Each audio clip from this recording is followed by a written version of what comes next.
early. What's good, folks? We are back. It's another episode of Early. Appreciate y'all tuning in. Make sure you subscribe to the channel before we get into the show. You know what I'm saying? Family, all that. Yeah, for sure. We got a special guest in the crib with us today. Man. We got Kevin Barber in here. What's good, Brody? What's going on, brother? Man, appreciate you having some time to stop through. How you feeling, man? Yeah, I'm good, man. How you been? Man, I'm good, bro. Blessed, you know what I'm saying? Shooting, editing, just trying to stay busy on the grind, you know what I'm saying? Before we get into the actual conversation, though, what we like to do is we always like to have our guests just give a brief intro of who they are and what they got going into the world. Obviously, we're going to get into the, the bolts of it all, whatnot. But just, introduce yourself and let the people know who you are. Set some context for the combo, you know what I'm saying? Yeah. My name is Kevin. Been in real estate for a couple years, probably about 5-6 years now. Tough. Tech now. Yeah. I'm in tech, developer, software engineer. Tough. And just trying to keep moving. Yeah, going where all the bread is, I see. I'm trying to follow. It's funny when specifically when it comes to ironically industries like real estate and now tech, I'm always curious as to people's pathways into how they find themselves into the spaces that they're in. So the first question I want to ask you is, did you always know that you would be in real estate like in high school and then graduating after that? Was that something that you're like, yo, I'm trying to be in real estate development, I want to be a realtor? Or was that where your mind was at? Or are you more so the person like, life just has a funny way of teaching us and kind of like ended up there. When I graduated, that's like I didn't necessarily know, but these are the types of turns I made, and I found myself in this place. Right. So how did that look like? Yeah, definitely did not see myself doing real estate while I was in high school. Okay. Definitely didn't see myself being a real estate agent, being a real estate developer. I kind of saw the tech angle, but I felt like you had to go to college and study computer science later on, right? Yeah. So, like in high school, what did you think you would be? Like, where did you think your life would take you? I always thought since I was young I was gonna be an entrepreneur. Oh, okay. 100%. I felt like if I ever had a job, which I have a job now, but I felt like if I had a job, it would be temporary. Yeah. I always felt like that would be like a stepping stone. Did you come from that background? Yeah. My father was an entrepreneur. Never saw him work. I mean, he had a job when I was young. Right. But as he got older, he always just had a business. You know what I'm saying? Whether he was at a dog breeding business, then he had a telecommunications company, and then a tech company. Yeah. So I just always saw that growing up, and I was like, oh yeah, this is what I want to do. And it seemed like early on, subconsciously, whether you know it or not, you actually got an example of somebody that is hopping from industry to industry. 100%. Is not literally letting anything tell them like, no, that is for me. If I feel like I could do something, and I was like, did you? And I'm guessing, did you even notice that in the actual moments? Like, damn, my pop's really doing a little bit of everything, or it's just like, nah, definitely didn't notice that because my relationship with my dad, like especially growing up, it was like we would see him couple times a year, and then we wouldn't see him for a couple years. Then we would see him again. It was real on and off because we was moving around a lot, like I told you, moving around a lot. So I ain't seen him a lot. So whenever I would see him, it would be like, okay, this is what you're doing now. But then he got to his telecommunications company and kind of like steady from there. He did that for like 10 years, something like that. Word. But yeah, he was just pursuing his passions. He was just doing what he felt good at. He was always had a good business mindset. Yeah. So. Yeah, as a kid, I definitely saw that, and I was like, "This is what I'm gonna do. I'm gonna do business." He would always tell me, "Son, you're not gonna get rich working for somebody." Word. I was hearing that young. Yeah, man. I think that's important. Word. I think those kind of messages, you know what I'm saying? Because when you're in school, you get a completely different message. You know what I'm saying? Like you get the message of like, no, you're supposed to do this, supposed to do this right. You know what I'm saying? And then you want to get a job, and you want to just work a good. You know what I'm saying? Like school gives you a completely different message. And it's not to say, because I feel like sometimes we vilify that whole like 9-to-5 route. You know what I'm saying? It's not to say that you can't be successful there. You know what I'm saying? Like, and honestly, you probably have a better chance because it comes with that stability. You know what I'm saying? If you know what to do with that bread and that stability, you can really make a lot of things happen for yourself. You know what I'm saying? So like, I feel like I'm kind of and I'm saying all of this to say, I'm saying all of this because I feel like early on in my like professional career, like after school, I started to think, oh no, I could never see myself working a 9 to 5. Like I gotta be an entrepreneur. I saw that, but then I started to realize, well, like, nah, there's something to be said about like having stability in a regular check and then knowing what to do with that check to like grow your bread. You know what I'm saying? To that point, and I want to definitely get y'all opinions on this. Shout out to a previous guest of this show, Kojo Mienza. He has his own podcast now in Ghana. Oh, nice. Free to Consult podcast, and one of their episodes, what they were talking about was, is it better to be an entrepreneur these days as opposed to an intrapreneur? And basically they're saying the intrapreneur is somebody that actually does establish that steady income to then leverage that into what it is going on. So basically kind of the mindset of you don't need to feel as if you need to build from the ground up, because even these businesses that we are starting are literal investments in themselves. They're not going to generate that income. That's right. People don't talk about that. If you want this business to succeed, you got to sacrifice your income. You know what I'm saying? And it probably realistically won't start generating income for you at a steady basis, and with the statistics be like 3 to 5 years. So it's like, can you even last that long for it to even be sustainable? So how do y'all feel about that? Go ahead, Kevin. No, that's a great point. I mean, I just turned 30, right? My last time having a job was when I was probably 2016, right? Mm-hmm. So it's been almost 8 years, almost 8 years, almost, yeah. And I've started multiple businesses since then, and there's been a lot of highs and a lot of lows. And, you know, as I was transitioning into, you know, the next decade of my life, I was like, okay, so I'm here. I've had money. I've had the exotic cars. I've had the stacks of money. I've done all that. But I was like, but I've never felt stable. I've never felt comfortable. I've never felt like I had a safety net, even when you got a bunch of money in the bank account or cash, you know, and credit. It's like you got all these things. You just like, but I don't feel stable because you have to continue. You have to keep using it. Yeah, you got to keep hunting. For sure. Eat what you kill. Yeah, and you got to keep hunting every time you know what I'm saying. You secure a bag. You got to think about the next bag because it's going to keep going every month. Right. So this. You know, I feel like I've spent the last 10 years starting different businesses and doing business in different ways to come to where I'm at now and be like, oh, okay.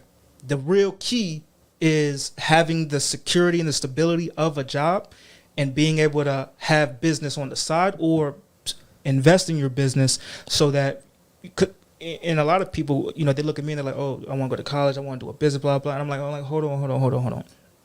What people don't say is when you start a company and you have no other revenue coming in, no other source of income, no other something else to pay your bills, even if it's savings, right? Savings is not even enough half the time because it takes too long, right? What you're doing is you're really stealing from your own company. And what I mean by that is when you have to, let's say you make $10,000 a month from your company, well, what you're supposed to do for that company to continue doing well and progressing and scaling up is you need to put in a high-ass percentage of that straight back into the business. I mean, preferably all of it, right? You got to pay yourself. What happens is we got $4,000 worth of bills. We got $5,000 worth of bills, whatever, $2,000 even, right? So you got to take that profit and you got to, what would be profit and what would be something you could reinvest in the marketing and whatever to continue to grow. You're using that for your personal expenses, which you have to do. You have to do. But you're you know what I'm saying? Handicapping your own company. Absolutely. You're really stunting your own growth, and it took me a long time to realize that. Yeah, it took me a long time. And why is it that you think that a lot of us think that the first step is go into business for yourself? Like this is the fast route to financial freedom. People just kind of like. I think it's misinformation. Yeah. I think people.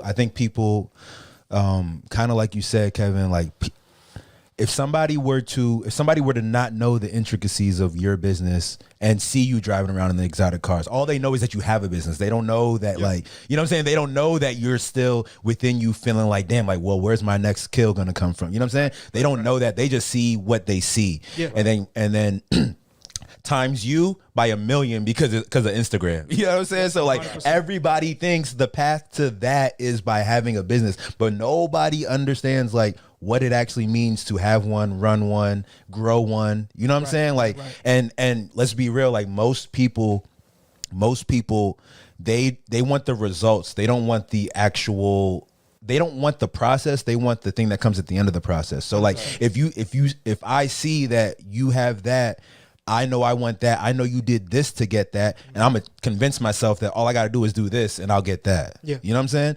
But again, like people don't really talk about or really show like all, and I don't really think people got to. I don't think anybody's obligated. Like I don't think you Kevin are obligated to tell people, I went through this to get here. I don't, you know what I'm saying? It's like, to me, it's like you can find out. You know what I'm saying? Like I can tell you exactly what I did. You're still gonna like act like, I can do that too. You know what I'm saying? Because like I oftentimes tell people exactly what, like when I was coming up with camera and stuff like this, and it was when Instagram was early-ish, so like literally the fact that I have a camera can get me into certain doors. You know what I'm saying? Where it's like now everybody got a camera, so like now you got to kind of come with some credentials. But early on, I would get into certain doors where people would be like, damn, like how'd you get there? How'd you do this? I'm like, dog, like I'm just putting in work with this photography and videography and stuff like that. And people be like, oh, like I'm gonna do that too. And then they might be like, oh, like let me know when you're going to a shoot. And I tell them like, oh, like I got to go to this shoot at like 6 o'clock in the morning. Do you want to come? I don't want to do that. You know what I'm saying? It's like, all right, that cool. Like, you know what I'm saying? I'm not here to judge you, but that just kind of goes to show that like you don't really know what it takes to do shit that like, you know what I'm saying? So I feel like that's kind of the thing that makes people to answer your question, Brooke. Like, I think people think entrepreneurship is the way to, you know, build wealth, because that's what most people are showing them and telling them, you know what I'm saying? But honestly, I feel like if I'm being 100% real, I feel like wealth is built in any sector. It's about how you manage the money that comes in. Like you want to absolutely, like you said, diversify your income. Like if you can have multiple income streams, cool. But even if you have one job, like as long as you don't set your life up in a way where you got to spend as much as you make, you know what I'm saying? You can build wealth. You know what I'm saying? Like you just gotta set your life up in a way where your expenses every month is less than your income every month. And the bigger that gap can be, then like, you know what I'm saying? The more you can really propel yourself. You know what I'm saying? What y'all think? Absolutely. Yeah, no, I agree 100%. I think I definitely think that investments is the way to wealth. But you have to have your stability, and you have to have a certain cost of living. Your debt has to be, it's debt to income ratio. Right? It really is. Absolutely. You know, has to be below a certain threshold, you know, for you to be able to make those gains in your investments and things like that. So yeah, I think it's hard work. I think a lot of people don't think about it. I mean, so with that said, talk about even like the transition to, you said you were a realtor, right? But I want to talk about when you decided, I guess, step out on your own per se and start being like, yo, I've kind of like built kind of like some capital where it's like I could kind of go out and start to buy property. So like, but I don't even know. Wait, I don't even know. Did you tell us about like your real, like any of your real, like talk a little bit about your real estate career? Sure, right. You know what I'm saying? Like I feel like we kind of glazed over that. Like talk a little bit about your real estate career, how you got into it, and then like some of your wins, some of your losses. Just tell us a little bit about 100%. that. Yeah. So it's 2016, and I became a real estate agent, and I felt like that was, and I was 22 or something at the time, right? Probably 22, yeah. And I felt like that was my path to like rich. Like I always knew I was, you know what I'm saying? Right. It fit, right? It's like, and I'm young. Everybody else is in college. They broke as hell. Right. Yeah. And where you at the time too? I'm in Silver Spring, downtown Silver Spring. Had an apartment. Word. And yeah. So I was already out my own. I've been on my own since I was like 18. Okay. 18, I've been out my own. But yeah, so I do the real estate thing, and I'm dating this woman, and she basically like, I'm feeling like the man, like I'm feeling like him. You know what I'm saying? Right. I'm like, I got a bag, all this other stuff. Right. Shorty. While you was doing real estate, like you was getting a bag from the real estate. Right. Okay, I'm looking for like credit from her. I'm looking for her to be like, getting the commissions from the sales. Like, I'm like, I'm doing it. I'm doing it. Oh, you looking for her to like big you up? Like, oh damn, like my nigga is killing it. She was like, damn, my nigga's the man. Young nigga, man, I'm doing that. And she didn't give me that.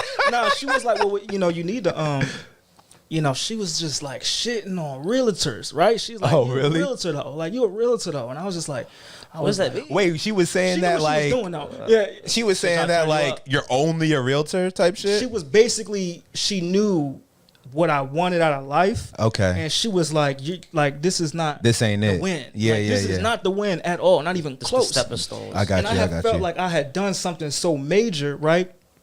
Because like you was looking for a pat on the back, I was, and she wasn't trying to give you a pat on the back. She was like, "No, you need to." She more put a battery in your back. You need to own something. Yeah, you need to start owning. You need to be an investor. You need to buy houses, not sell people's houses for them as your client. Facts. Like you're working for them, Facts. not a boss. Yeah, facts. Yeah, and I was like, yeah, but nah, I'm gonna do that later. She's like, and what she did was she really like put me on a path to not push it off and fuck up all the money. You know what I'm saying? Can I cuss?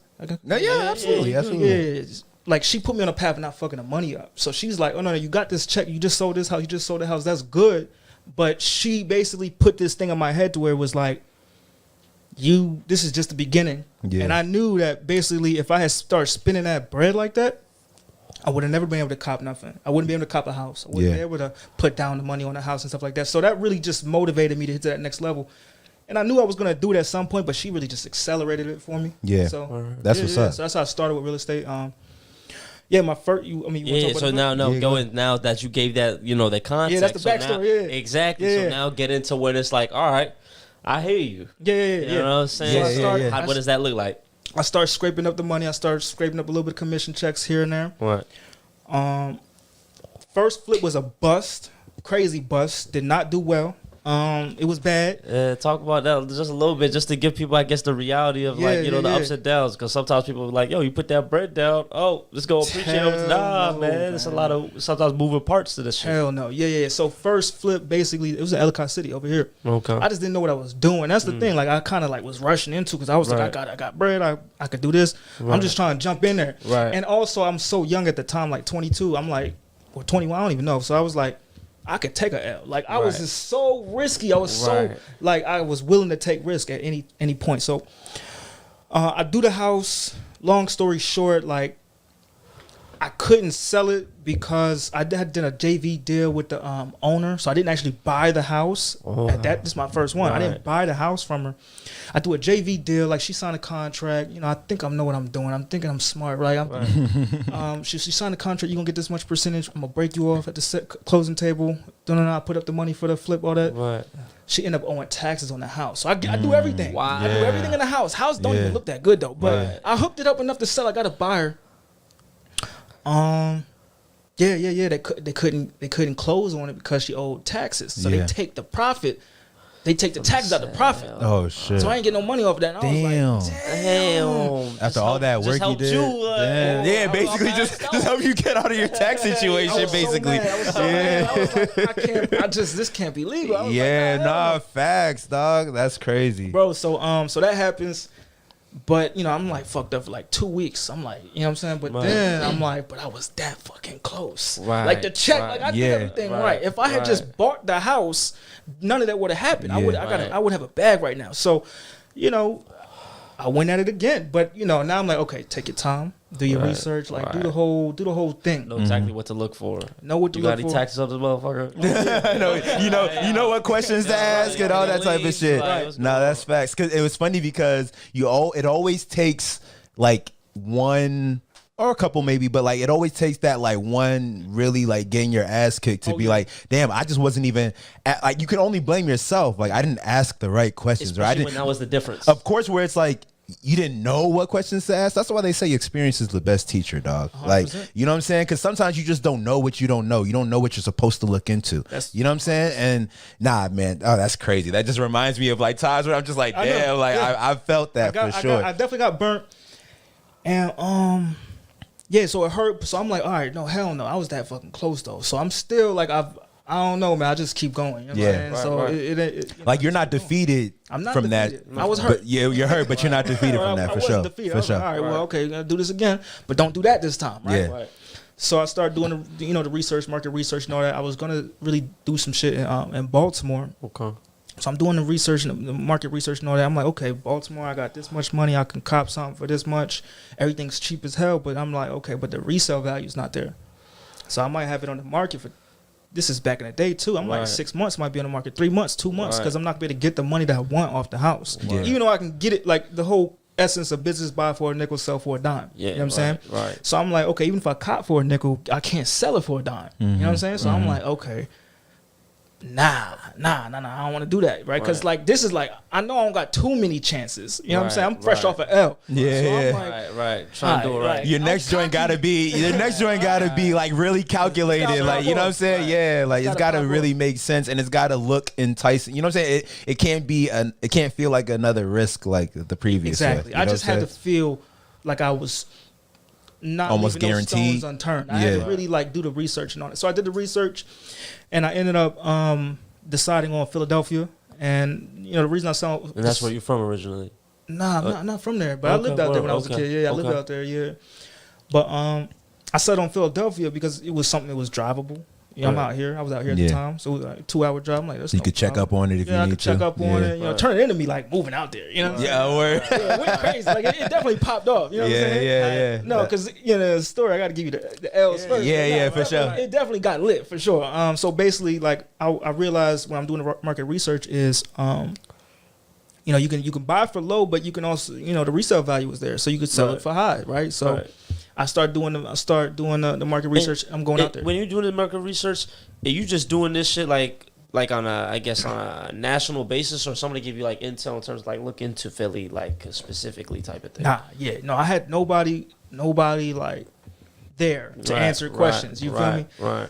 So what I did was I'm researching like on this on internet. You know what I'm saying? I'm like, okay, where's the best markets? Blah, blah, blah. You know, okay. So I'm like, set a bunch of markets, but like Philly was close enough for me to hop in the car and just go out there. So I go out there, get an Airbnb out there, and I just start doing some little like real estate networking events and all that, just to like understand what's going on out there. Talk to agents, talk to the loan officers, talk to the owners and stuff like that. Just kind of get a feel for what's going down. And I basically kind of realized that like you can cop for like 100. This is easy numbers. You can cop a row house for 100,000, and you could sell it for. There was different options, right? You could leave it as it was and just renovate the interior, and you would be able to sell for maybe like 250, 200, 250, right? Maybe you put 40, 50 into it, right? So you making a nice little bag, right? So that was one option, but I was like, but the real bread was what if you was popping the top off. So if you like do, it's called like a pop top. Like basically what you do is if it's a 3-level, call it a 2-level house. You when you're doing a renovation, you take the roof turn off, it into 3, add an extra floor to it and a roof deck to it, and you getting like 340, 350. Yeah, you know, you cop for 100. Yeah. Now that's expensive to do that, but the profit margin is there. Right. So that's what I started to do. You know, that's what I started to do. I was like, okay, probably like at least at minimum doubling up your profit margin. Just I was making like 80, or even triple. I'm like 80, 90 off of each one. Like when everything's said and done, because it gets expensive too. Right. So I had done that probably like 4 or 5 times, and it's just like rolling in. You know what I'm saying? It's just like, okay, some years I'm making 250, 300, and I'm just like, I'm him. Like, I'm him. Like, fuck y'all. Like, I was like, so Philly, what up? Feel like the Fresh Prince. No, it was crazy. I had a good run. It was like a good, like I'm gonna say like 4-year run, 3-year. And in 20, you said 2016. That's when 2016, right?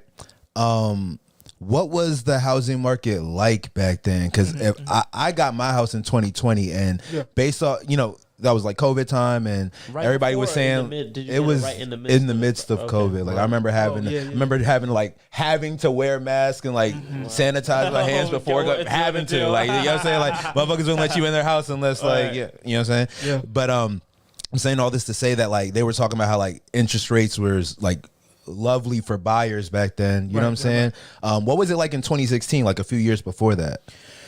So 2016, if you talking about interest rates, how were they? Interest rates and just like the housing market, like was it like a seller's market, was it a buyer's market at that time? Like from what you remember, and then interest rates too. Yeah, so interest rates were low as hell back then. You know, obviously this is pre-pandemic and all that, but my loans were different, right? My loans were private money loans. Okay, so I was, and we can get to the finance if you want. Like, please, so you're going to like people who want to invest in you, or you're going to banks or what? I'm getting private money. Okay. Like there are banks out there that will do commercial loans, investment loans. They're called fix and flip loans. Yeah. And you could do like a cash out refi and stuff like that. There's different options. You got to have your exit strategy. But, you know, houses were selling quicker at that time. You know what I'm saying? Because I was in it from, I'm going to say 2017 is when like really, really popped off to like 20 pandemic. Yeah. I had a baby. It's what really happened. I was like, fall back because I gotta do the dad thing. Yeah. Right. So I fell back, and at that time, market started to like change a lot. Like obviously, COVID was happening and all that. So, but yeah, no. Yeah, you guys want to understand like the yeah. Please. Okay. Yeah. So how it works for private money, you got a bunch of different lenders out there, right? Right. And I'm not. You got to know what you're doing, right? Mm-hmm. Like you gotta. I'm not recommending everybody just go out there and go crazy with it because it's a rough market right now. About it's a rough market right now. But if you were to do it, how you would do it is multiple ways. But how I was doing it, I was using private money. How private money works is, let's say the house costs $100,000, right? So you got your ARV. ARV is what you could, sell it for, the after repair value. Right. So what happens is you get the purchase price, you get the ARV, and then obviously you got to figure out how much it's going to cost to renovate it, right? So you need a real contractor. And that's another thing. You need a real contractor, a licensed contractor that knows their stuff, especially the city and the zoning and the city's laws and all regulations and all that. Right. How to get the permits. You get all that. That person gives you the quote. Let's just make the easy numbers, right? Right. Let's say $100,000 for the purchase price. Right. Let's call it $100,000 for the renovation, and let's call it ARV is $300,000, right? So you supposed to make $100,000 minus the fees and shit. Right. Yeah. So how the financing works is you got different options, right? The way I did it, and this is how you would have to probably do it if you're doing commercial, like an investor loan, like I was doing, is you got to put down 10% of the purchase price and 10% of the renovation budget. Okay. All right. Credit. They're not looking at your debt to income ratio because you in and out of that house. It's a 1-year loan. Right. Right. You putting down 10%, so it's 20 racks. Right. Yeah. Plus closing costs, call it 30. You know what I'm saying? Something like that. Yeah. And the reason I was doing it So you have to have 30 racks at least to get it going. And those were bigger deals too. Like you could definitely do it with less, but I didn't want to take no L's in a bad. Like I was doing South Philly. I could have did North Philly, and I could have did that with like 15,000, you know what I'm saying? 10,000 maybe. You know what I'm saying? Because the house is so much cheaper. Yeah. But I was like, man, go worse. It's so much riskier back in that area. It's much riskier. Yeah. I can't take another L. Like facts. That's just stunned. Because then I will have to like sit back and be like, hold on. Nah, facts. I decided on South Philly, and basically, what ends up happening is, you put down 10% of the acquisition and the renovation budget, 20 racks plus closing costs. And what they do is they do it's called a abstract of title, and that's where they like review the title before you buy the house. The lawyers do. They're like, okay, this is free and clear. You can get it free and clear, which obviously I didn't do. I didn't even buy it the first time, right? So I didn't know. So that was the protection. You got lawyers because they're really trying to protect the bank. Yeah, for sure. You know what I'm saying? But they're protecting you in the process because they're like, we're not going to let him get this house if there's liens on it and blah, blah, blah. Because then the bank can't get their money. Later if he fucks up, you know? Right. So really they can't foreclose on it. So anyways, I do that. 10,000. Okay, so now you're 20,000. So what happens is the banks will typically, they'll look at your scope of work, which is your rehab budget. Right. It says 100,000. Right. What happens is they release your money in what's called draws, construction loans. I mean, it's construction draws. So how it works is, let's say you let's do demo. That's the first step, right? Demo costs really you got to get the permits first, right? Let's say you get the permits and then a demo, right? And all that together, let's call it 10 racks, right? And that's how much you had in the document that you gave the bank when they gave you the loan. Because they're going to put up all the rest of the money for the house and all that. So now you own it. You owe them the money. You're paying them every month. Interest-only loans. Right? High-ass interest, though. Yeah. Like 10%. Damn. 9%. Damn. 9-10%. It's high. Yeah, Yeah. So you're paying that every month. Okay. Yeah, but you got to get out in 12 months. Yeah. So it's a game. It's a hustle. It's for sure. You got to make some money. Yeah. Get to work. But you got to work your ass off. Get to work. Get to work. Yeah. So that's why I ended up moving out there. So I have like a couple. I'm doing like 4 or 5 houses at a time at this point. Word. Going crazy. Yeah. I know my lender and I, we got a relationship. Yeah. Yeah. So basically how the draws work is how you get through the rehab is, so you cop the house, boom, you out, you got the keys to the house, you want to start, you get your demo, let's say it costs 10,000, you hire them, you pay them. You pay them the 10,000 to do the demo. Once the demo is done, they send out an inspector. You let the bank know. You say, "Hey, look, this is done. Give me the money, 10,000. Like reimburse me." It's called a draw. Yeah. So you send them the receipt. a lot of times you don't even send a receipt, but they send somebody out, they do an inspection, they look at the house, and if they see that the work that you paid for or the work that was in the budget set for like 10,000, they see that it's done appropriately, they release the money to you. So now you put up 10,000 to get now they just give it back to you. Right. Okay. And that's how you're basically financing and funding the renovation. Okay. So you keep doing that over and over. So you got to have some bread tucked away. Yeah. Let's say you caught for 30. That's all in, 30 on the front end. You got to have money for your monthly payments. That might be 2 racks a month, roughly. Right. Yeah, about 2 racks, yep. It's $200,000 loan. You know what I'm saying? Something like that, yeah. You got to have that. You got to have like 6 months of that like tucked. Yeah. Because shit going to go bad. Yeah. And then, you know what I'm saying? There's more bad, but I got through. I can tell you more. Like, there's a lot to it. You know what I'm saying? Right. So, you know, definitely think about it and understand what you got going on and get with people that know what they're doing. I'm not in it like that anymore because the market's crazy. And I was even going to ask you, so like, because you had said to us earlier that you wasn't really in it like that these days. Was it kind of like a conscious decision to kind of fall back from the real estate, or was it like other opportunities, or was it like you didn't really like like what was the reasoning behind kind of falling back? Father, oh yeah, I mean I know you did say that. So I was, but you still got work, nigga. Like when you got kids, like how your kids gonna eat? You don't just retire once you got kids. That's how I got into tech. Okay, that's the story of how I got into tech. Okay, so basically what happened was my daughter's on the way and I'm just running it up. Like I'm just going in. Like I'm not even. Her mom, I'm not even like really around that much because I'm just like, I gotta go get this money. Yeah. Right. So I'm out here trying to get the bag. I like stack up like 200, 240 or something like that. Right. And my plan was like, okay, now I can like be a dad. Like, for a couple months. Yeah. In my head, I don't know. I was just on you felt like you had a good cushion. I didn't know. I just needed that sense of security with a kid. You know what I'm saying? Because I grew up like rough. Yeah. So it was like, I was like, I just can't have that with my daughter. So what ended up happening is I just start going in, copping mad houses. It's the middle of a pandemic, and I take my break. You know, I took like, I'm going to say like 6 months off. So it's like I gave myself paid leave. You know what I'm saying? Okay, I got Maternity leave. Yeah, I think that's what they call it. That is what they call it. So I basically kind of did that with myself. I set myself up like that, and I'm just like raising my daughter. You know, but you know, in the back of my head, I'm loving it. Of course, I'm like, I'm ready. Of course, bro. I always be saying that like there's something in us, especially like men. There's something in us that's like we're supposed to be doing something. 100%. You know what I'm saying? Yes. Not that raising children isn't doing nothing. I'm not saying that, but there's something in us that's like because I was having a conversation with my homie recently where I was saying like, bro, think about it. All the dudes who might be like depressed or whatever is because they don't got nothing to do. You know what I'm saying? Like, purpose. Like you gotta have it. Like we need it. You know what I'm saying? So like, and it don't necessarily need to be tied to making money, but I feel like if it is tied to making money, it kind of strengthens the purpose. But like what you're saying just it reminded me of that. Like as dudes, like we always gotta have something to do, and like 100%. Even when we're not doing it, I think I've said this before to you. Like even when I be on like a quote unquote vacation, it only really be like one day that I can like actually relax.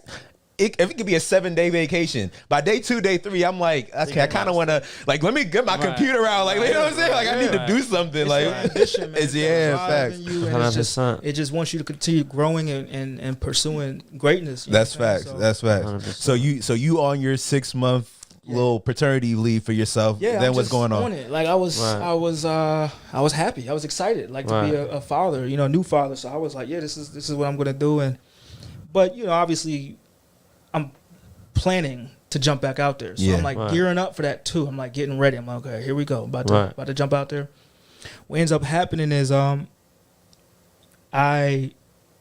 make the decision, but also I was in Maryland, right? Okay. With my daughter and all that. But my business is in Philly. Yeah. Right? So I'm like, damn, like I'm trying to figure that out. You know what I'm saying? I'm like, damn, what am I going to, like, how's my life about Nigga can't work from home. Like, can't work remote. I'm like, I got to be out there. But I'm like, damn, what am I about to do? So it kind of delayed me jumping back out there a little bit more. But I got the bread. I'm just like ready. You know what I'm saying? I'm like, okay, when I'm ready, I'm about to do it. So I ended up just getting ready. I cop something and I'm starting to pop off again. Like it's getting into the motion again. I'm going to Philly more. I'm in and out of Philly. I'm, you know, finding a nice balance. And my father, who, you know, it's been a rough like relationship with him. But he just got sick, basically. I think I told you this. Yeah. He got sick. And basically when he got sick, you know, I kind of realized he needed help, you know, with his business. And like I said, like how I've always been with myself is like, I feel like just the risk, I've always had this mindset, like I can bounce back from anything. Right. Obviously now I don't want to take crazy risk, but in my mind, I'm like, okay, so I got this house over here in Philly and I need like to do my thing with this house. Like I gotta get this house off and make a profit because I got this large investment, blah, blah, blah. My dad, he's sick. So ends up happening is, I kind of just say fuck the house. Oh, like, word. And I'm just there with my dad. It wasn't even fuck the house. I didn't lose money on it. Yeah. So I didn't say fuck the house, but it was just like I was like, let me just. It wasn't a priority. It was like it just was out of my head. Because I was like, worst case scenario, I'm gonna sell the house, make a little bit of profit, and then just get another one. You know what I'm saying? Like that's what I'm thinking in my head, which is you know what happened. But basically, my dad, he's sick and he's got this company. It's not really popping off. And he just needs help with it, right? So I pull up he's in West Virginia, you know what I'm saying? And I didn't realize it was a tech company until like I started like lifted the hood up and I was like, oh shit, like what the fuck, like Dad, what is this? He's like, yeah. This is what I'm like, what the fuck? Well, what did you think it was? What did I think it was? Well, I couldn't see. I didn't understand technology like that. Right. Yeah. So I thought it was like a messaging company. Okay. Right. But what I realized, there was like a lot of code behind the scenes, like automating everything. Yeah. And that is without the automation, it was just another company. Like it didn't, you know what I'm saying? That's what separated and made it special. Yeah. It was the code that was automating the process of like sending and receiving messages and things like that. Okay. So I'm kind of like, I'm not even like thinking about it long term. Like this is cool, but you know, I'm ready to. I'm gonna just come out and help you, and then I'm gonna go back and do my thing. Like, like now I'm in Philly, I'm in West Virginia. Oh yeah, because you got your daughter in Maryland, you got your cribs in Philly, you got your bro. That's crazy. It was really Philly. So, what happens is I'm like, all right, this is interesting. It's like, and it was cool, but I was like, my passion and what I know. And what I know what to do to get money, like I know how to make money with real estate. So I'm like, I'm about to go just run up another 150 or whatever, and I'm about to just, you know, then I could like maybe look at this some more. You know what I'm saying? Yeah. So he, you know what I'm saying, he's sick. I'm helping with the company. Boom. I don't know. I kind of just, I moved back to Philly. You know what I'm saying? I'm trying to remember what I was thinking, but I don't know if I felt like he was going to get better or something, but basically I moved to Philly and I'm just like still helping with the business, but from Philly. Yeah. But I'm also doing the real estate thing. Right. You know what I'm saying? So basically, I guess I was just trying to save the house. I don't really know what I was doing, but I was in Philly, right? So I'm in Philly. I'm kind of like stepping away from his company, right? And I end up dumping the house, but I'm ready to buy another house. I dump the house. I don't lose money on it. You know, I made like $5,000, something stupid dumb, right? And then my dad, he passes, right? Damn. So then when he passes, I'm like, okay, fuck Philly, boom. So I come back, you know. So I'm like, okay, let me figure out what's going on. Like, what? Let me get my family together, make sure everybody's good, all that. So, you know, I start arranging everything, and I go through that process of kind of getting everything together for my family, making sure, but also I'm taking over the company. I'm like, what the fuck is this company, right? What is it? You know, how is it making revenue and all that? And that's how I got into tech. That's how it started. That's how that's definitely how it started. So I'm like, all right, I don't know nothing about this company. My dad didn't document. It was unorganized as hell because my dad wasn't technical, right? He didn't know how to code. Right. He just was logical, and he was hiring people to do a lot of the work for him, the development work. Yeah, he outsourced. Oh, word, yeah. I don't know how to do this shit, but I know more. He was like, I got the idea, and I'm about to hire people to do it. You know? So that business doesn't, you know, it does not do well. You know, it probably had it running for like another 6 months, something like that, and it ended like. I had to close the business. I always kind of wondered, like, if you don't mind getting into it, like, I've always wondered what it looks like when a company kind of like dissolves and dies out. You know what I'm saying? Like, what did that really look like? Was it like it, like, you know what I'm saying? Clients started dropping off, or like, did you just have to kind of make an announcement like we're going out of it? You know what I'm saying? Like, what, if you don't mind, like, what did that look like? You know what I'm saying? Yeah. So that's a great question.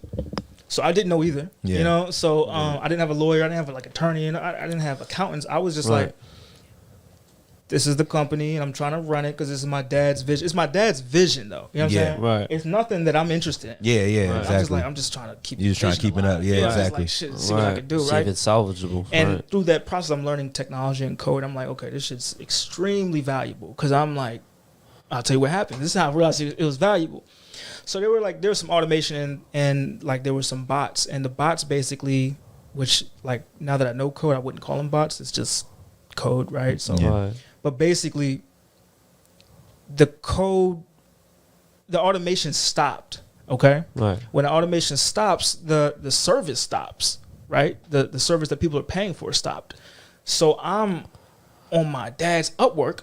Right. Trying to reach out to the people, to the developers, and all that, because there was no structure. I'm talking about no structure, like none. You know what I'm saying? So I'm trying to reach out to these people, and it was just rough. It was a process trying to get a good contractor that could come in, and fix things, fix the code, fix the software, right? So what happens is people aren't getting their service, right? So now it's been like 2 days. You haven't gotten you can't really send and receive your messages the way you want to and stuff like that. So. And you don't really know how to communicate what's the issue and how long it's going to take to resolve, and like all this kind of stuff. Because they're going to be like, we don't give a fuck. Like, no, facts. Like, show must go on. Like, facts. Did you know your consumer base, like, who were primarily using your resources at this time?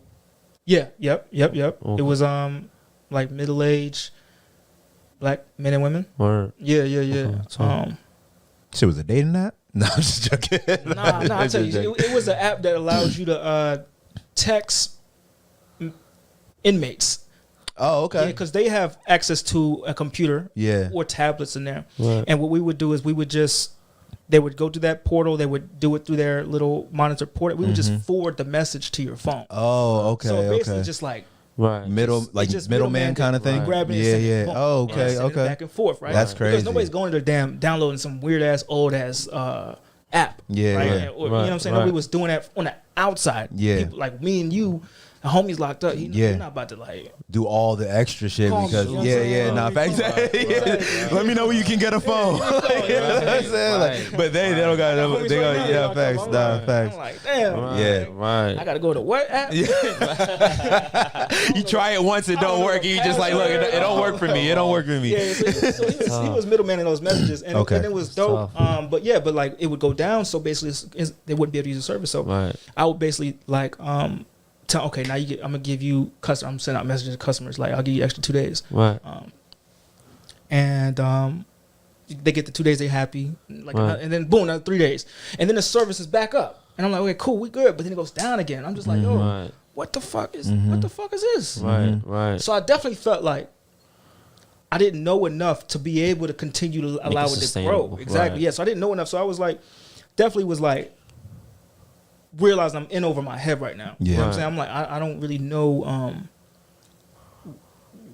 what the fuck is going on. You know what I'm saying? Or how like you wanted to make it work. It just it was above your pay grade at that time. Technology. Yeah. I really didn't know the technology. But that shit really put you on that course to be like, it was over after that. This is what the fuck I need to know though. It was over after that. Yeah, exactly. Because basically one night I'm sitting and there was business. So what I've been having to do as far as closing down is I basically stopped accepting money, stopped accepting new customers, and I'm trying to reimburse people for the time they didn't got. They couldn't use the service, right? Because I'm just like, I mean, just logic. Like, that's what you're supposed to do. I can't keep taking customers. This shit's not working, right? Yeah. So, like, the revenue obviously stopped, and I'm like, I remember sitting in bed one night. I'm like, damn. Like, the only thing, because the thing was making money, right? It had started to pick up. Right. I was like, the only thing stopping me from generating this revenue right now is literally technical know-how, knowing how to do the code, how to code, right, and then having somebody that can do it. But I was like, so in that instance, it was like, okay, understanding how to program is like priceless. Yeah, it's priceless. Right. And I wanted to start to learn immediately right there, but I didn't because I was like, let me just keep trying to keep the company open. Like, I'll learn later, right? So ultimately what happens is I basically let everybody know we can't do any more customers. Boom. Close up shop, really. And that's how it really dissolved. It's like, stop accepting money. You pay people for what they haven't gotten, and then you just stop it, take it down. I'll be about to say, out of business. Yeah. It was crazy. Yeah. Nah, that sounds crazy. Yeah, because that's always been something that I've thought about. Because like I even at my 9 to 5, like I've seen companies just like send an email like, we're going out of business. Tomorrow's our last day. Don't send us any money. I was like, don't send money anymore. Like all that type of shit. But that was actually the first time I had seen something like that. You know what I'm saying? And it's funny because like having I told you earlier, I have a family business as well. And like, there's been times we've gone through like ups and downs, times when I've literally thought like, damn, like this could be our last like year, last couple of years. And it's funny because business just ebbs and flows, bro. Like it goes down and it comes up. It goes down and it comes up. And there's like seasons when like, but when I was early, now I understand that that's just what it is. And it really is like life. Cause like life, even in life, like you got good moments, you got bad moments. It really is just like that. But early on, I would literally think like, is this the end? You know what I'm saying? Like now I know better than to think that, you know what I'm saying? And I really understand that it's really based on like your want to like your effort. Like if you, it's alive as long as you want it to be alive. 100%. You know what I'm saying? 100%. But even saying that, like you do gotta know sometimes like when this is it. You know what I'm saying? Which it sounds like you had that kind of like foresight, or at least like the come to moment where it's like, okay, like I recognize that I can't handle this and this makes sense to do. So you know what I'm saying? That's one thing too. But how do you now go from like, what makes you now go into like diving into, okay, like I need to pursue a career in tech? Because you know there's so many avenues too, right? There's so many different ways. There's so many different codes that you could try to go take upon yourself. So what is it? So obviously that experience is like, all right, I want to go transition into tech, but like how does that pathway look like now that you've ventured into it to be like, yo, how do I make this sustainable, profitable for myself? Yeah. So once that happened, obviously, there was a period of like, I had to make the decision to say, okay, boom, move forward, right? And when I made that decision, my next thing was real estate. I'm like, okay, well, let me just go make another bag with real estate, and then I'll figure the rest out later. Right. At this point, you were taking a complete break from real estate as that business was closing down? I say like a year, right? But really, I had taken like 6 months off prior to that. So it ended up being like 2 years. I'm like 2 years before I'm like really doing my thing. I'm like, and I enjoyed real estate. Like I really liked it, like being outside. That's what the contractors bump. So I'm like, all right, let me go do that and make some money. But it definitely became like a hustle though. Like, okay, I'm gonna go run up this bag, flip the house, boom. So I decided I'm gonna go back into real estate. I started looking at the market, man. Because what year was this? This is like 2 years ago. So like 2022, 2020. Oh, and that was when it was ugly, right? Fuck. Yeah. What the fuck? Man, I was like, so this ain't what I remember. I was like, damn. Yeah. I was like, what exactly was it? Like, what was some things that she was just looking at? Like what? No, Like what exactly was it? The interest rates? Was it I think back then they were saying it was like housing prices were up, right? But nobody was buying, right? It was like that. So that was one of the problems. But the main problem for me was I couldnn find a deal. That was my problem. Like, I couldn't find a deal. And what I mean by that is the prices are going up, which is good. But when the ARVs go up, the purchase prices go up. Yeah. So people are like, oh, which is what they doing their thing. They doing what they're supposed to do. I ain't even mad at them. Yeah, right? facts. But they're like, I got this shell, this rundown house with like probably a crackhead living in it, right? Yeah. Like this joint is like it's really worth like 80 racks. Right. They try and sell it for 150. Yeah. 160. Because everything around is selling for like 15-20% more. Yeah, so I'm like, I'm not about to. I can't do it. You know better. Yeah, like you know better than to pay. Yeah, no, I feel you and that's kind of where that experience comes because like you know better. Like you like somebody might see 150 and be like, oh yeah, I'll take it. You know what I'm saying? Yeah, that's what I'm saying. And I was like, I ain't doing it, man. Yeah. Because I don't even know how it's about to look in 6 months, a year from now. We don't even like. I was like, man, I'm not about to buy something that I know is not a good deal just because I got that itch. Yeah. And I know real estate is the way for me to get a bag. I was like, I just can't do it, man. It's just not responsible. I'm a father now. I was like, I just can't do it. I just took an L off the. I don't like back-to-back L's. Let alone. He said one L is one thing, but back-to-back, back-to-back. Next move is always the next move. Got to be a best move. So I'm like looking in the market. I'm like, I can't really. So I'm like, let me just wait for a good deal. Like I'm waiting. You know what I'm saying? I'm spending money, but I'm not making the money. I'm like, damn, all right, well, let me end up doing a couple wholesales. Like wholesaling is when you're not. Y'all know what a wholesale is? Like a wholesale deal? Explain that. Yeah, so wholesale is when you are middleman. It's you're middlemaning the deal for an investor. Okay. Right? So let's just say this what I, you know what I'm saying? I'm a businessman. So basically what happened is house costs $150. I'm not copping and spending the money and then having to wait the whole year, but there's a lot of people that will. So because it makes sense for their margins, right? Maybe they're at scale or they're trying to do volume. Who knows, right? Whatever. Right. So I'll get it under contract with the owner. They want it for I'll get it for $140, and maybe I sell it to an investor for $150, $155, $160, right? Make a quick 20 racks, 10 racks. Right. You know, on average, it's like 10 racks for me. You know what I'm saying? Because it was never really my thing. It was just like I need to do something right now. Yeah. So I started doing that. I did a couple of them, nothing crazy, but I'm really just like sitting back, like waiting for a deal. Because when a deal comes, when I'm doing a wholesaling, once I get a price that's low enough to make sense for me, I was just gonna cop. Yeah. Right. Kind of like a finder's fee, basically. It's literally a finder's fee. Right. Literally. Yeah. So that's what I was doing. So I'm doing that, but really the market's is not changing. I'm like, all right, it's not finna change. So I just sit back and I'm like, probably it's time for me to learn how to code, right? Learn how to be a programmer and a developer. And that's how I started my process. So to start my process, I went into a boot camp. Okay. Yeah, I went to a boot camp, which I wouldn't recommend actually. A lot of people. You wouldn't recommend going into a boot camp or the one that you went to? Hindsight, I would not. Why? Good question. Yeah, because a lot of people say that too, and it's like I feel like I'm hating, but I'll explain. I think it's predatory, right? Just like I was skeptical about even explaining how the private money loans work with the high interest rates. I was like, hold on, you gotta know what you're doing. Yeah. Right. So, yeah, I was able to do the boot camp. I actually did 2 boot camps. So I was able to do the boot camp and parlay it into a successful career in tech. But I know how rare that is. Well, let me ask you this. 1, why do you say it's predatory? 2, why, if it is and you don't recommend it, how did you make a successful career out of it? You know what I'm saying? You know, it's like counterintuitive to like what you made your reality. So 100%. Like, why do you think? Yeah, like why do you think that? But also, but start with exactly. So you say you don't want me to do the successful thing that you did. Nah, but so like he gatekeep it. I'll explain it. So he gatekeep it all week. Okay, so you know. The thing with the boot camp is,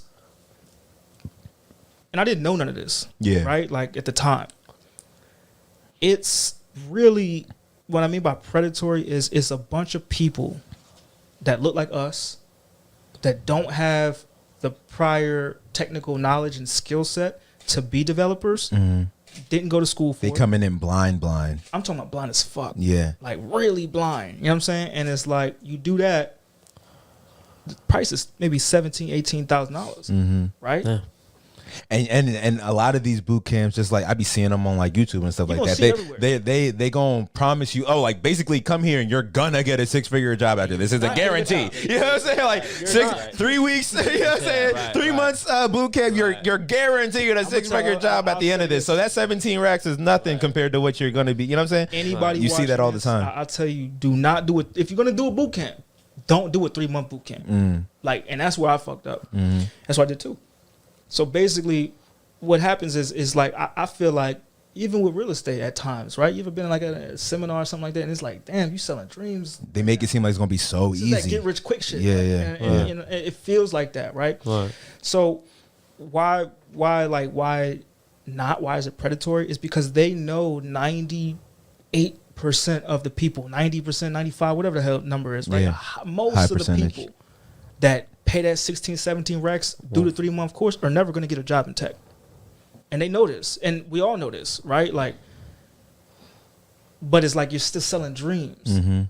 And that's why I said I don't like the boot camp. Another thing is it's really I believe it's impossible to learn how to code in 3 months. I think it's impossible. Oh, okay. I thought you were going to say impossible to code in general, but in 3 months. Yeah, I got you. That's crazy. And I didn't know that at the time. I'm just like, I'm smart as fuck. Yeah. So you did try to do a 3-month boot camp. Oh, absolutely. The first time. Yeah, because I've always like, you know, it's like that cocky, I could do anything. Yeah.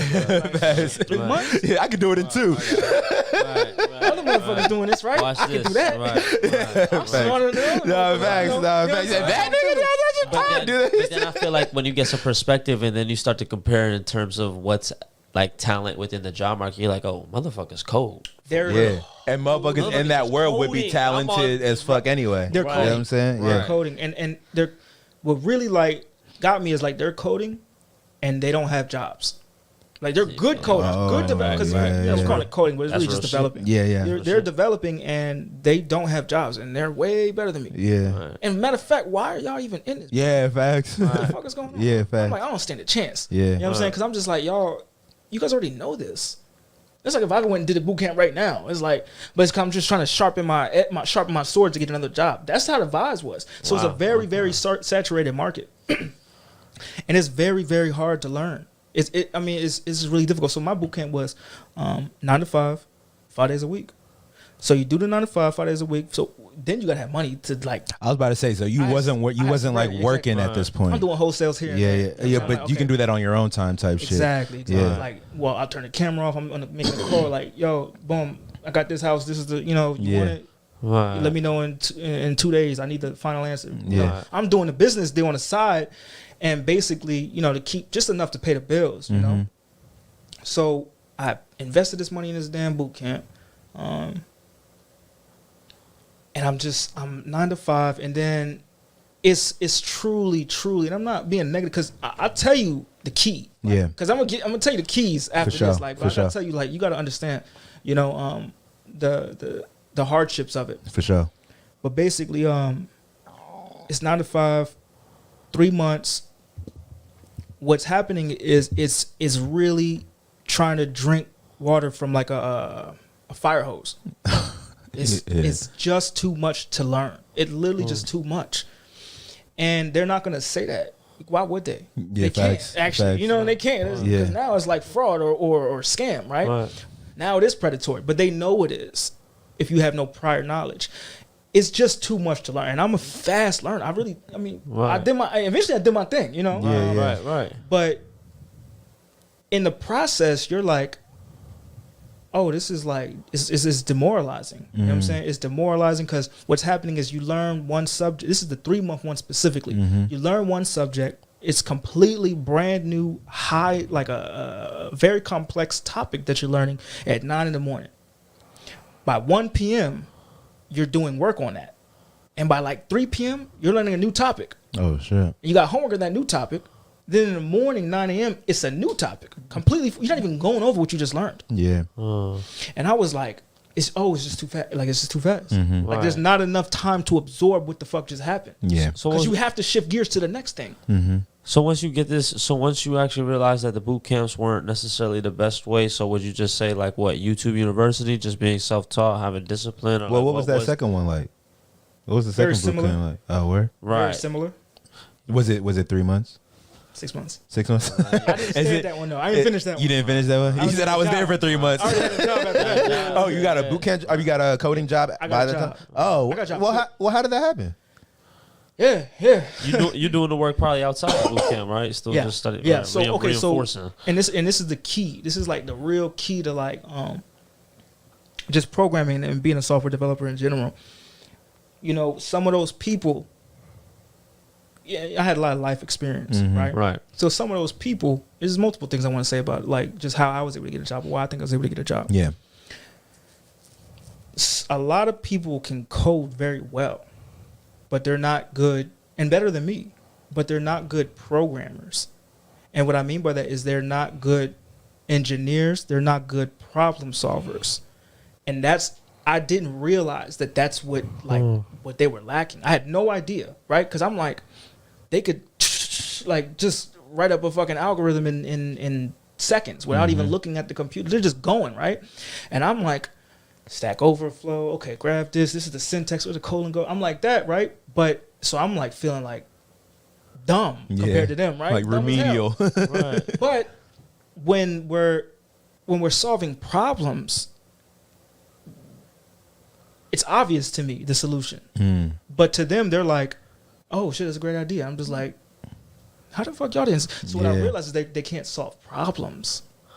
So there's a hole in the industry, and a lot of people. And that's what the thing with the boot camp can't teach you that. It's not going to teach you that.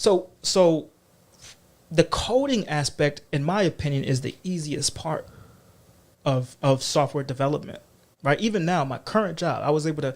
The reason I rose to the level I'm at in my current job is my ability to problem solve and think critically. And I can explain more. So coding is just that's just like a language, right? It's really just like speaking Spanish, right? It's like learning a new language. Oh, this means or. Like, oh, this means and. Okay, if I put this here and put the, it's just, you're really just translating your human thoughts into machine, actions. Not even machine code specifically, but code. Yeah.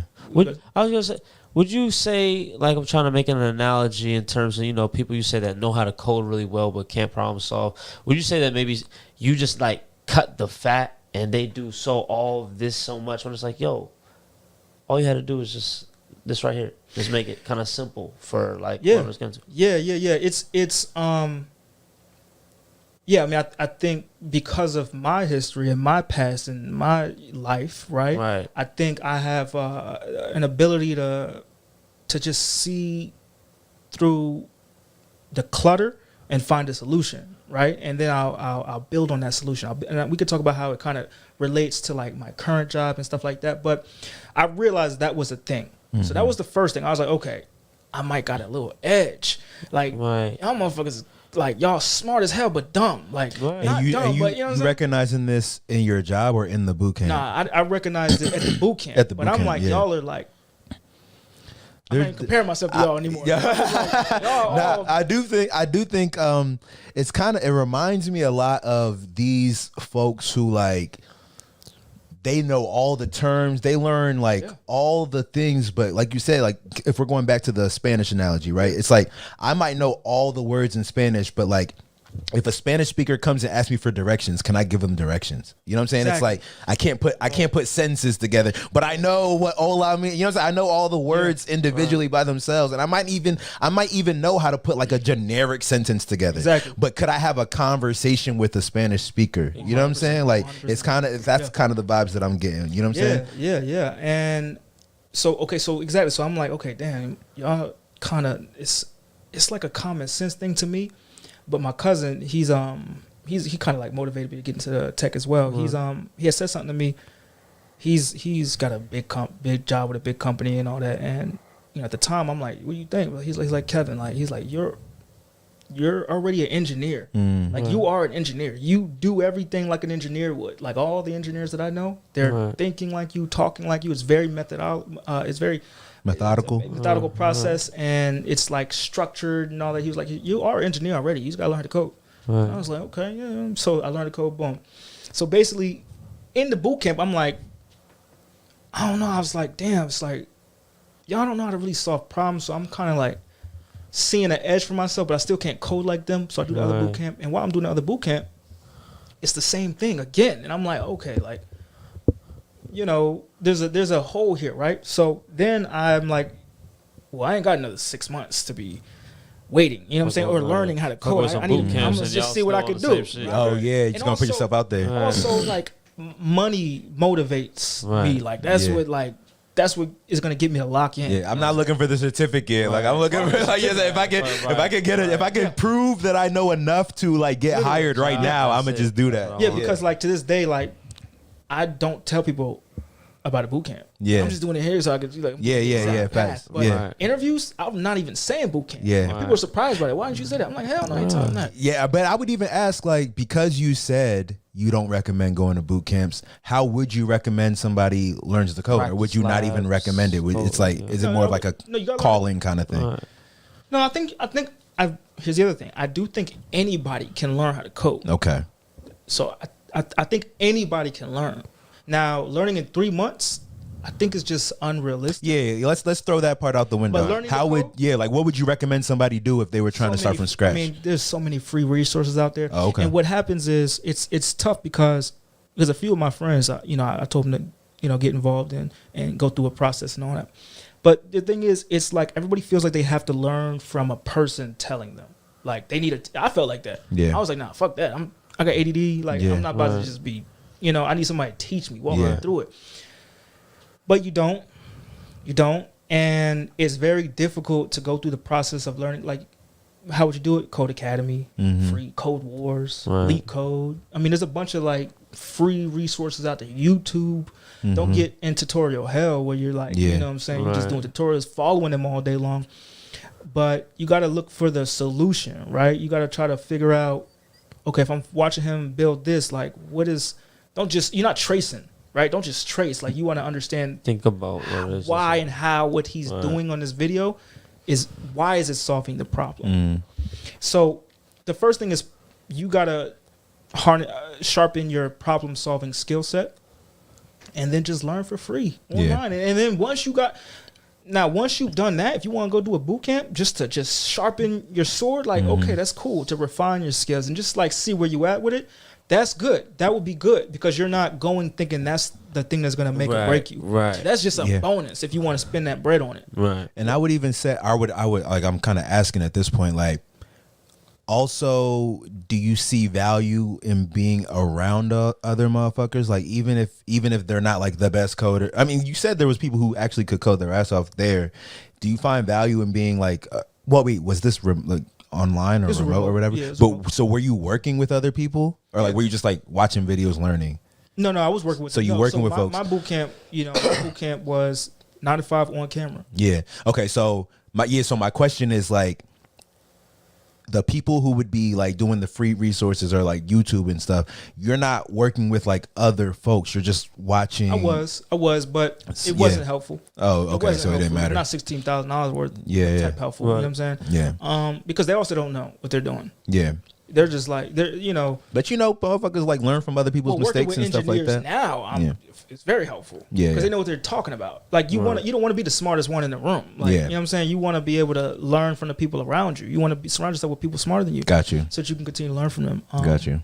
So that's kind of how it is. But yeah, I would say a lot of free resources. Right. Anybody can learn how to code. But it's very intimidating. It's like extremely intimidating.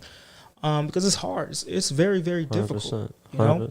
It's literally a language. Like it's like you can't just go and tell somebody just like, yo, learn how to speak Spanish. Yeah. And think that somebody's gonna be like, yeah, you know what? Yeah. But what's so funny about that is that you do have motherfuckers who just like, they go to Spain or some shit and for 6 months and now that's what I'm saying. Like you gotta immerse yourself in it, or like, but yeah, you gotta immerse yourself in it. But that's kind of what makes me realize, like, to a degree, it can just be learned. Like, to a degree, it can. Yes. You know what I'm saying? Because, like, if you immerse yourself in it, you're gonna pick it up. Yeah. You know what I'm saying? Your level of immersion is directly correlated to how receptive you are to something. Yeah. If you go full into something all the way. And honestly, that could be the benefit of, like, maybe not a boot camp, but some kind of, like, thing that's like that. You know what I'm saying? Where, like, you go to, I don't even know, like, maybe even if you went to like a school, cool. You know what I'm saying? Like that, because I used to be that kind of person that was like, I can really only learn if I'm in school. You know what I'm saying? Because like I need to sit in a desk with a teacher telling me like shit, and then I need that teacher to come and ask me tomorrow, like, gotta have a conversation about it. You know what I'm saying? That way I know I'm actually learning something. Exactly. You know what I'm saying? So I feel like maybe that could be a thing. You know what I'm saying? But I kind of want to get into, since we're here in this coding thing, like, because you talked about Upwork, right? Mm-hmm. And we were kind of having a conversation a little bit earlier about Upwork, and I'm curious to know from your standpoint, like, is it a good place to, you know what I'm saying, solicit business as a beginner coder? Would you where would you say you are now? Maybe not now, but like when you started on Upwork, like, were you a beginner, intermediate, very beginner? Yeah. Like beginner as hell. And it's beginner as hell. But is that how you're selling yourself, or you still be like, no, like I'm good, like, you know what I'm saying? Not selling it like Give me my first coding job. I was confident. Before, but like, you know, Yeah. Please hire me. I'll do it. I'll do my best. Well, this is what I would do. So this is how it started, right? I'm on Upwork, and I'm just like, I'm looking at the jobs that they have available, but I'm not applying for jobs. I'm applying to complete projects. Right. So I'm only going to get paid if it's done. Yeah. So it's low risk for the client. They're like, if you don't do it, you're wasting my time. But you're not getting my bread. Exactly. You know what I'm saying? Like, and you about to. That's what. So it's the danger. You get your profile tanked. Right? Oh, damn, yeah. You don't want that, right? Yeah, so you got to deliver. Right. So what I'm doing is I'm looking at, okay, what do I feel like I know the most about, right? What do I feel like I'm the most confident of? Smart. And I'm looking for those jobs, small jobs, $500, $300, little small stuff, just because, like, I'm like, what is, like, can I get, I'm trying to see what I know. Can I get money off of this? And you can even, and what's funny, no, I mean, I want you to continue, actually, but I was just going to say that, like, in doing jobs, you start to even like no matter how small they are, like it kind of reminds me of like my early days of videography and stuff like that. In doing it, you learn more.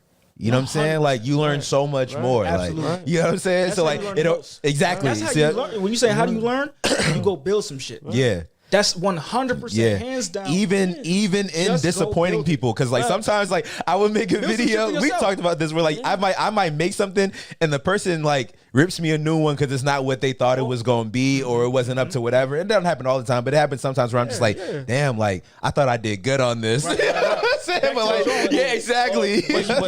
What's even clutch is like when you are even able to learn on the actual job and still be able to fulfill the shit. It's like, and they're happy. I just knew I'd be able to do that. Yeah. Like, you'd be like, yo, I'm seeing the request and I'm like, okay, I could do that.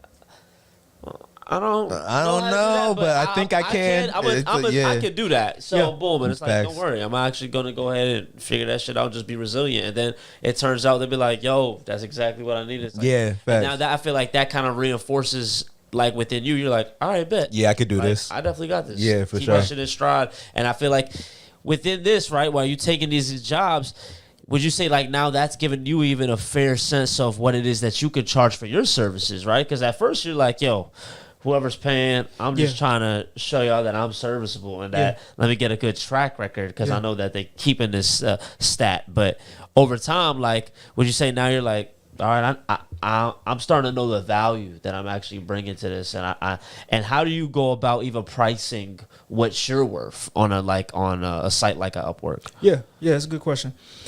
Yeah, so I'm doing the projects and I'm learning like, well, one of the key things that I learned, which is what led me to like my job is I realized I interview well, you know, and I also remember I already had in the back of my head the whole problem solving thing, right? So when you're doing a project based at first on Upwork, when you're doing the project based stuff, you're not getting paid hourly. Like I didn't know how to charge. It was whatever they wanted to charge. Yeah, because I think they put their budget or something on the joint. It's like I'll do it for that. You'll pay me to do it for this for that. Like I want to learn how to do this anyway. Yeah, I'll get paid to learn. Facts. Cool. Facts. Like I was already gonna be up all night learning React or whatever the hell it was at the time, right? I was already gonna be up. I'm ready to be up all night to do it, right? Because I'm interested in it. It's like it's that tunnel vision. But I'm gonna get paid at the end of it if I do it. Okay, and the faster I do it, the faster I get paid. I was like, okay.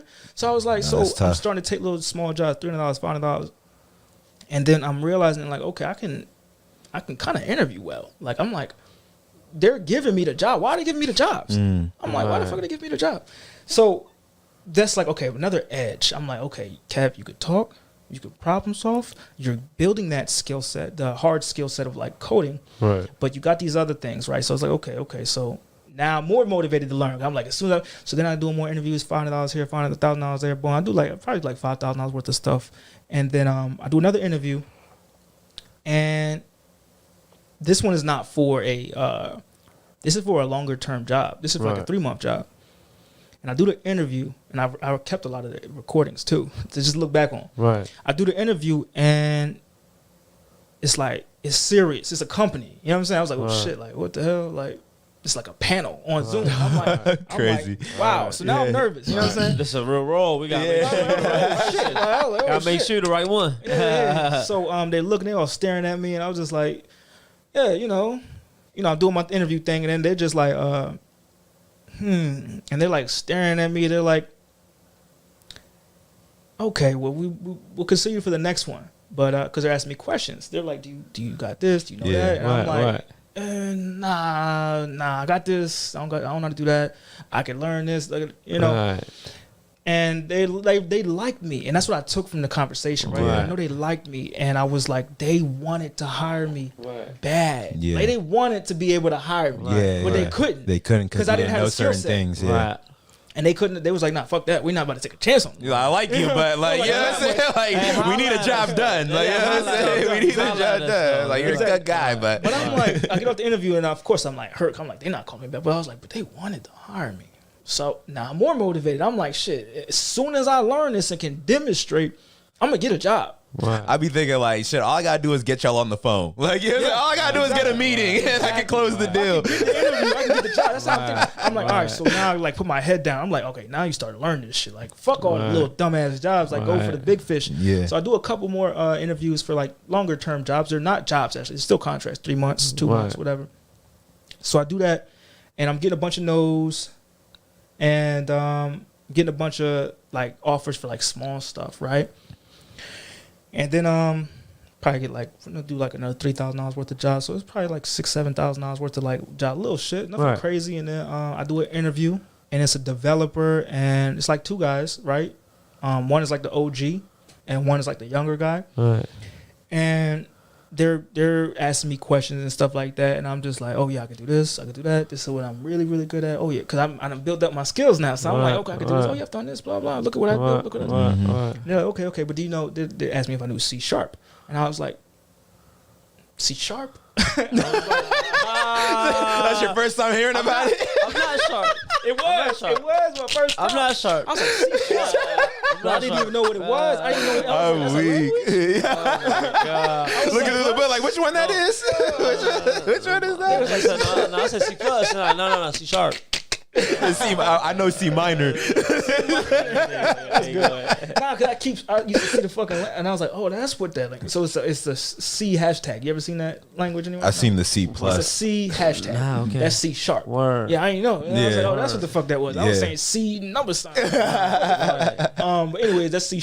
And basically, they asked me if I know it, and I'm like, damn, lost another interview. Like, goddamn. Right. Like, and I was like, well, no, I don't. But you know, I'm really good at this, and I was like, I'm a fast learner. I'm this, I'm that, blah, blah, blah. Right. And they're like, well, we have this problem.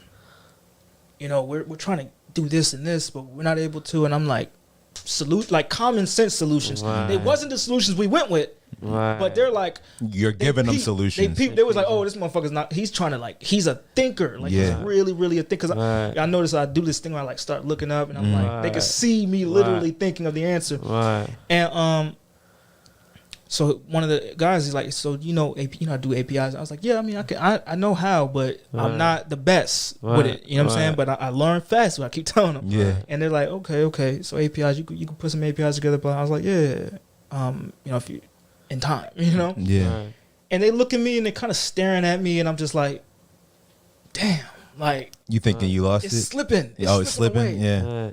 And they're just staring at me like, okay, all right, yeah, all right, we'll be in touch, right? And I'm just like, you know, there we go. I keep interviewing, do a couple more interviews, get shut down a couple more times. Like, you're going to get shut down. Like, that's the other thing. You got to be cool with rejection. But I'm cool with it because just my life. I've been in sales, right? So, boom. So, they reach out to me. My hourly was like 60 at the time.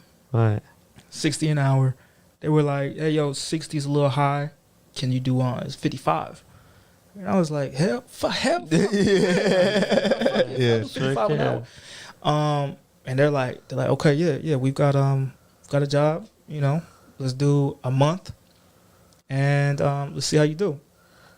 So I'm doing a job, and you know, when I got there, they're like, listen, we know you don't know C#, like, but you seem really, really eager to learn. You seem like you're willing to learn, and that's all we need. And I was like, okay, so that good. Yeah. So I was like, shit. Okay, so I'm doing that for like a month. I'm going in now. Now I'm going in. Right. You know what I'm saying? Because now I'm like, okay, I get to like pour myself into something now. Now I'm about to learn everything. Yeah. Also, it was a black man that gave me the opportunity. Right. I think that played a role. Right. He happened to be the VP of like the technical team. So I was just like, I was like, you know, I'm not about to let him down. Yeah. I'm not letting him down. You know what I'm saying? So I'm about to learn like I never learned before. And I just go put my head down and I keep grinding. So it's like a month go by, 2 months go by.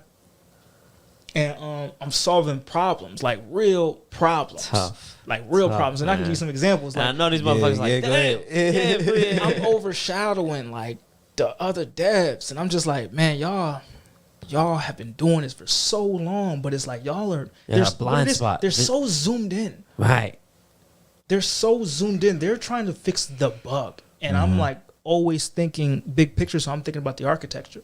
Right? I'm on real engineer vibes. And I feel like motherfuckers be doing their job. And I don't mean that in a bad way. Yes. I just mean that in a very generic way. Like 100%. motherfuckers is like, oh, this is my job. Like, you know what I'm saying? Like, y'all didn't hire me to think big picture. You know what I'm saying? Like, you know what I'm saying? So it's like this is what y'all have been telling me to do since I've been here. This is what I'm doing. And like, I think that plays into it too. You have an entrepreneurial mindset from jump. That's how we started this conversation. And I feel like, you know, it's not the matter of people being resistant. It's a matter of people being conditioned. Like, I don't think like that. Yeah, so why absolutely. am I gonna think? I've already been rewarded with a pay, how I get paid. Yeah, absolutely. For however many times. So I'm not, literally what you're saying, I'm not paid to think outside the box. Whereas if somebody may be coming into something and you're like, I'm trying to prove my value.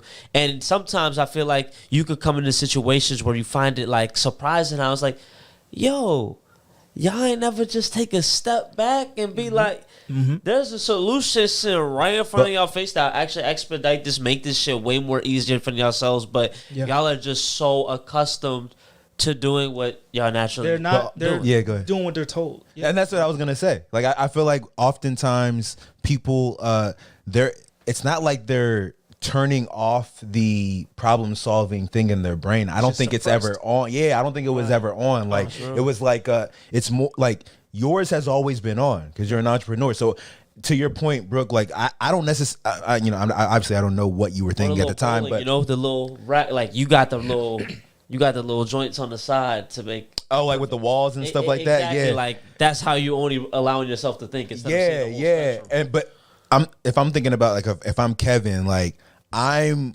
always like you said, like with all of your life experiences, like you're always just trying to solve the problem. Like this is the problem. Like let me figure out how I can solve it.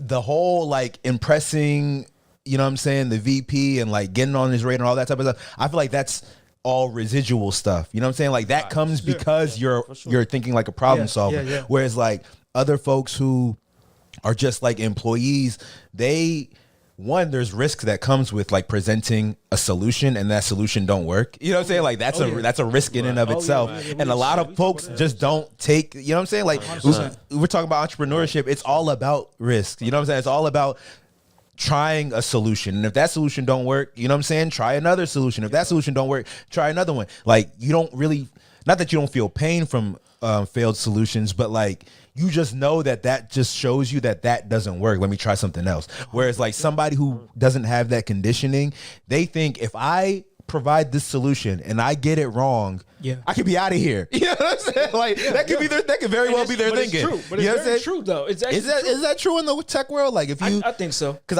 I wouldn't say that's true in every industry. Right? You know what I'm saying? I feel like some folks want like you to present solutions, and if it don't work, like I appreciate the fact that you try. You gotta be careful. So the way because I do this right. Yeah, for sure. So the way you want to do it is, and this is just how I am. It's just you got to be super transparent. Right, and I've been. I don't know why, but it's like I'm gonna give you all the good and the bad. I'm gonna let you pick. Like this is what could happen. I can't. And when you start talking like that to these stakeholders, when you're talking like that to the executive team, they're just like, you're being mindful of this motherfucker's thinking about the profit margin. This motherfucker's thinking about balancing the speed with the quality. He's thinking about all of it, and then he's laying out the options and then putting it in front of us and telling us the risk, the pros and the cons of each option. And just telling us to pick, and but because it's like because also it's like I got this energy where it's like I'm not trying to run the company. Facts. Like, so whatever y'all not want me stepping to do, on no toes, exactly. like So y'all just make this. Y'all decide, and I'll that's the business go forward. That's out of my hands. Absolutely, I got a blueprint for y'all. The executives. That's a business decision. It's not one of my decisions. So these are the options, and you let me know what you guys want to do. Yeah. And once they make that decision, if you were wrong, it's not on you. Yeah, It's on them. Yeah. They're like, shit, you told us we might, you know. 100%. Exactly. So it's on them to make that decision, right? That's real. So so now I'm like senior engineer, damn near. You know? It's lit. It's lit. And it's like I'm telling them this. I'm talking to the stakeholders like, oh, so basically that job ends up taking me full time. They're just okay, like, let's nice. get off Upwork. Nice. They're like, nice. yeah, this is we really like you. Everybody likes you. You're doing a great job. So that's very tough. Would you be interested in working with us full time and not do hard work Yeah. and just be be an employee, regular employee? I was like, oh yeah, absolutely. But the way I'm looking at it at the time is I'm in the back of my head, I'm like, I'm learning how to run a tech company the right way. I'm learning how to hire developers because like back to RPM, you just like where it's just like I was just running one. Exactly. It wasn't working. I was about to say, I'm sure you was able to now kind of see when you look back at your pop's company, like you can see like, oh, like I didn't do this, I didn't do that, or like this is what this should have looked like. You know what I'm saying? Like that, bro. And going back again to earlier in the conversation when we was talking about the vilification of like 9-to-5s now. Yes, bro. Ever since I got a 9-to-5, like I've learned like what we're not doing at my folks' company. Like I'm saying what we should be doing, like what it looks like to actually like run a company. You know what I'm saying? That shit is invaluable, and you really can't get it unless you're in it, like submerged in it, because it's a lot of nuanced things. Like people aren't just gonna come up and tell you and be like, oh, like this is what we do with payroll. This is what we do. Sometimes you gotta listen. You gotta overhear conversations. Right. You gotta, you know what I'm saying? You gotta infer things. You know what I'm saying? You gotta see how people communicate with each other. Like it's, bro, like I've learned so much, you know what I'm saying? Just from like working for a company that like is actually doing, not to say that my folks' company isn't doing it. It absolutely is. You know what I'm saying? We've been in business for like 20 years.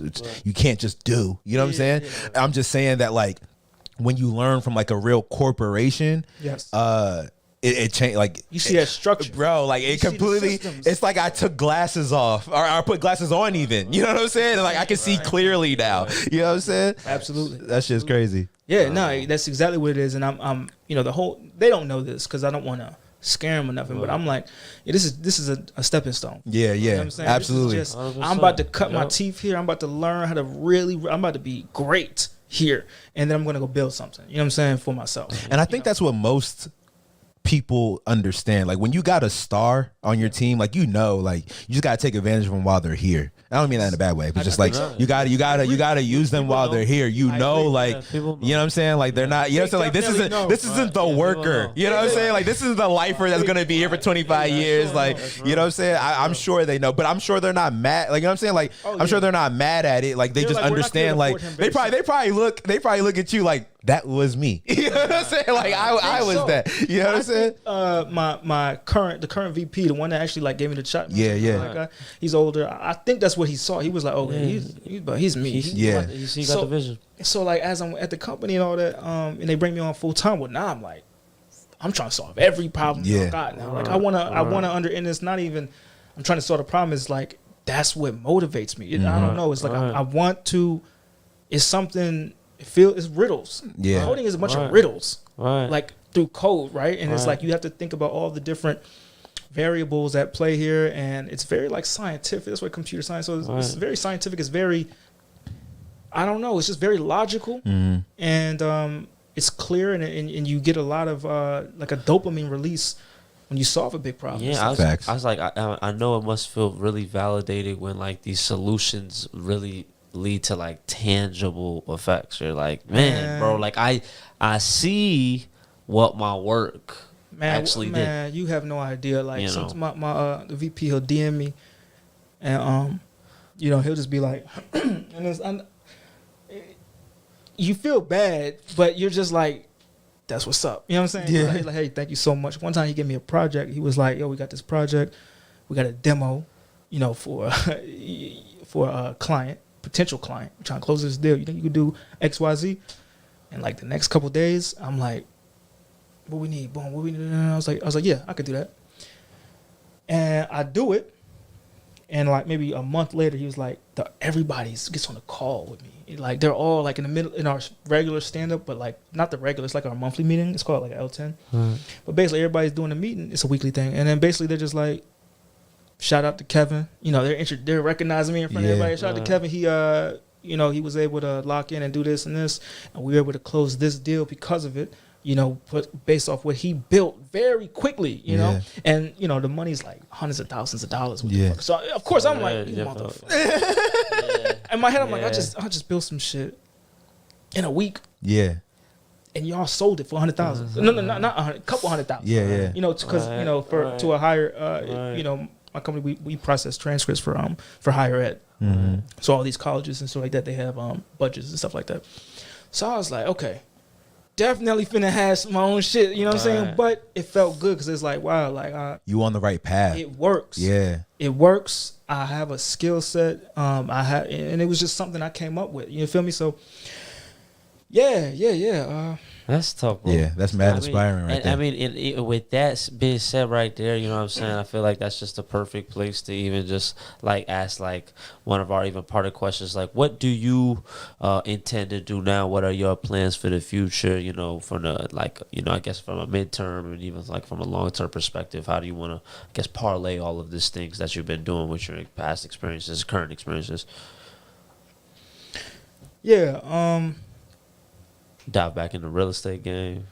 So I definitely want to get back into real estate. I mean, I probably will interest rates. You see what's going on with interest rates, but slowly. Right. So now I feel like real estate is always going to be a behind the scenes thing. For sure. It's always just going to be something in the background that's going on, an investment thing. Right. Kind of like stocks, but just kind of quietly in the background. Mm-hmm. Right. I think I'll scale that up in time. You know, obviously I want to continue to work for a company and have that stability, that 9 to 5. But yeah, I give it another year or two.